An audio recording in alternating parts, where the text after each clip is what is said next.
अपन सीख चुके हैं, जब इंटरेस्ट ऑन लोन की बात होती है तो पीएनएल अकाउंट ओपन करेंगे, अदरवाइज ओपन नहीं करना है ना। और पीएनएल आप ओपन नहीं करते हो तो यहाँ पे भी अपन लेस और ऐड करके कर सकते हैं, बट अपन ने क्या किया है, ओपन किया है। अब सुनो, इसमें दे रखा है प्रॉफिट।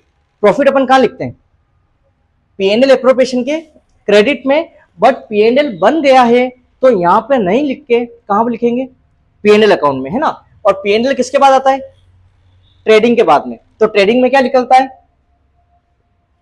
ग्रॉस प्रॉफिट, तो यहां पे आ जाएगा बाय जीपी। आगे बस हमें ग्रॉस प्रॉफिट देखो आप कितना दे रखा है, 2,50,000। यहां तक क्लियर। अब आगे देखो, फिर जब क्वेश्चन मैंने पढ़ा तो आपको क्या पता चला, एक तो आईओएल है और एक मैनेजर कमीशन है जो कि पीएनएल में जाता है, समझ गए। अब इंटरेस्ट ऑन लोन दो तरीके से दे रखे हैं, देखना आप क्या बोला है, Aseem gave loan of ₹1,00,000 to the firm. Firm को असीम ने क्या किया, लोन दिया है। जब फर्म अपन क्या है, फर्म है, मतलब अपन ने क्या किया, लोन लिया है। लोन लिया है अपन ने, किससे लिया है, पार्टनर से। तो उसमें क्या कहा गया है, अगर फर्म पार्टनर से लोन लेती है, इंटरेस्ट रेट हमें नहीं दे रखी हो तो 6% लगना है। कितना परसेंट लगेगा, 6%। और अगर रेट दे रखी है तो उतना अमाउंट कैलकुलेट होगा, ठीक है। इसमें बोल रखा है 8%, क्या दे रखा है, 8%। अब एक बात बताओ, अपन फर्म है, हमने क्या किया, लोन लिया है, तो इंटरेस्ट हमें पे करना है।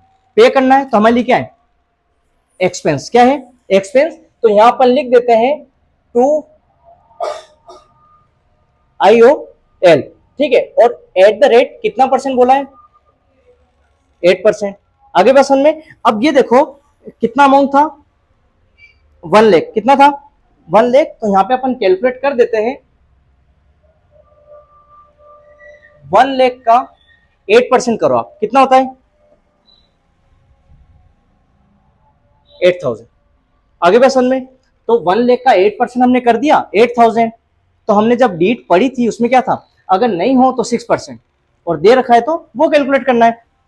फिर आगे एक और पॉइंट दिया है, इंटरेस्ट ऑन लोन, ये तो एग्री हो गया। फिर बोला है निहार वॉज गिवन लोन ऑफ ₹2,00,000। एक बार